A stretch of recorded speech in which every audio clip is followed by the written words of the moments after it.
Hi friends, welcome back to సరదాగా కాసేపు.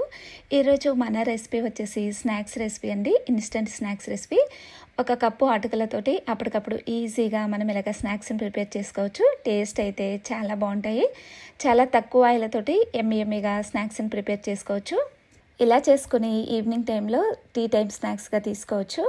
మనకు ఏదైనా స్నాక్స్ తినాలనిపించినప్పుడు అప్పటికప్పుడు ఈజీగా మనం ఇలాగ ప్రిపేర్ చేసుకోవచ్చండి. టేస్ట్ అయితే చాలా బాగుంటాయి. తప్పకుండా మీరు కూడా ఇలాగ ట్రై చేయండి, అందరికీ కూడా నచ్చుతుంది. ఇక మనం లేట్ చేయకుండా వీడియోలోకి వెళ్ళిపోదాం. ముందుగా ఒక మిక్సింగ్ బౌల్ తీసుకుని దానిలోకి చిన్న కప్పుతోటి ఒక 1 కప్ వరకు కూడా అటుకులను వేస్తున్నాను. ఇలాగ మనం పోహా వేసుకుని వాటర్ యాడ్ చేసుకుని చేతితోటి ఇలాగ కలిపేసుకొని ఒక 2 టైమ్స్ వరకు కూడా మనం ఈ అటుకులను వాష్ చేసుకుందామండి. పూర్తిగా వాటర్ వంపేసుకుని సైడ్కి పెట్టేసుకుని ఉంచుకుందాము. అలాగే ఒక మిక్సీ జార్ తీసుకుని దాంట్లోకి కారానికి సరిపడా ఒక 2 వరకు కూడా గ్రీన్ చిల్లీ, అలాగే వెల్లుల్లి, వీటితో పాటు సన్నగా కట్ చేసి పెట్టుకున్న అల్లం ముక్కలు, అలాగే టొమాటో ముక్కలు కూడా వేసుకుని జీరా, అలాగే కాస్త కరివేపాకు కూడా వేసుకొని ఒకసారి మనం మొత్తం కూడా గ్రైండ్ చేసుకుందాము. ఇక్కడ చూస్తున్నారు కదా, ఇలాగ మనం కచ్చపచ్చగా గ్రైండ్ చేసుకున్నా పర్వాలేదండి. ఇలాగ గ్రైండ్ చేసుకుని సైడ్కి పెట్టేసుకుని ఉంచుకుందాము. అలాగే మనం వాష్ చేసి పెట్టుకున్న ఈ పోహాలోకి చిన్న కప్పుతోటి ఒక 1 కప్ వరకు కూడా గోధుమ పిండిని వేస్తున్నాను.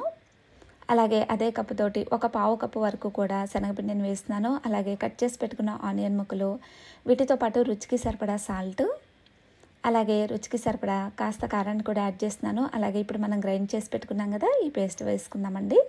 వేసుకొని కాస్త కొత్తిమీర కూడా యాడ్ చేసుకొని వీటన్నిటినీ కూడా మనం ఒకసారి చేతితోటి బాగా కలిసేలాగా మిక్స్ చేసుకుందాము. కాస్త గట్టిగా ప్రెస్ చేస్తూ మనం చక్కగా ఇవన్నీ కూడా కలిసేలాగా మిక్స్ చేసుకుందాము.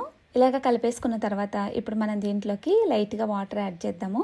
ఇలాగ మనం వాటర్ కూడా వేసుకున్న తర్వాత మరొకసారి బాగా కలిసేలాగా మిక్స్ చేసుకుందాము.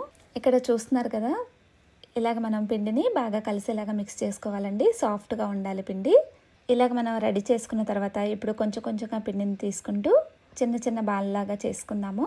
చేసుకొని సైడ్కి పెట్టేసుకుందాము. 1 బై 1గా ఇలాగ కొంచెంగా పిండిని తీసుకుంటూ ఇలాగ మనం చిన్న బాల్లాగా చేసుకొని సైడ్కి పెట్టేసుకుందామండి.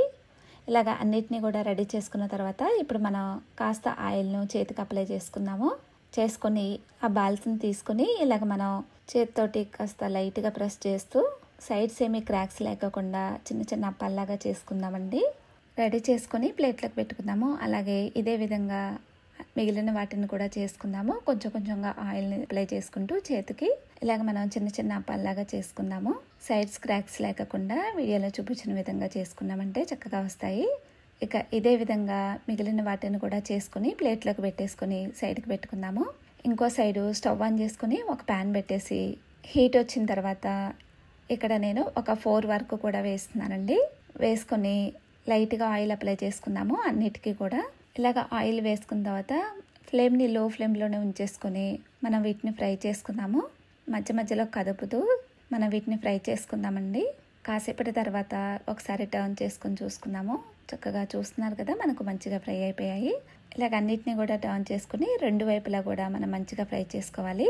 మరొక 1 మినిట్ తర్వాత 2 వైపులా కూడా మనకు చక్కగా ఫ్రై అయిపోయాయండి. 1 బై 1గా తీసుకుంటూ ప్లేట్లోకి వేసుకుందాము.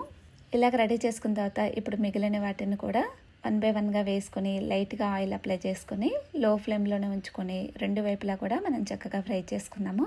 చాలా సింపుల్గా క్విక్గా ప్రిపేర్ చేసుకోవచ్చండి ఈ స్నాక్స్ని. టేస్ట్ అయితే చాలా బాగుంటాయి. తక్కువ ఆయిల్తోటి హెల్దీగా మనం ఇలాగా టీ టైం స్నాక్స్ని ప్రిపేర్ చేసుకోవచ్చు. ఇలా చేసి పెట్టారంటే పిల్లల నుంచి పెద్దల వరకు అందరూ కూడా ఎంతో ఇష్టంగా తింటారు. ఇలాగ మనం చేసుకుని టొమాటో కెచప్తో సర్వ్ చేసుకున్నామంటే మరింత టేస్టీగా ఉంటాయి. తప్పకుండా మీరు కూడా ఇలాగ ట్రై చేయండి, అందరికీ కూడా నచ్చుతుంది. ట్రై చేసి మీకు ఎలా వచ్చింది అనేది కామెంట్ చేయడం మాత్రం మర్చిపోమాకండి. ఈ వీడియో మీకు నచ్చిందని అనుకుంటున్నాను. ఈ వీడియో నచ్చినట్టయితే ఒక లైక్ చేయండి. అలాగే ఇలాంటి మరిన్ని రెసిపీస్ కోసం మన ఛానల్ని సబ్స్క్రైబ్ చేసుకొని ఫ్రెండ్స్ అండ్ ఫ్యామిలీ మెంబర్స్కి షేర్ చేయండి.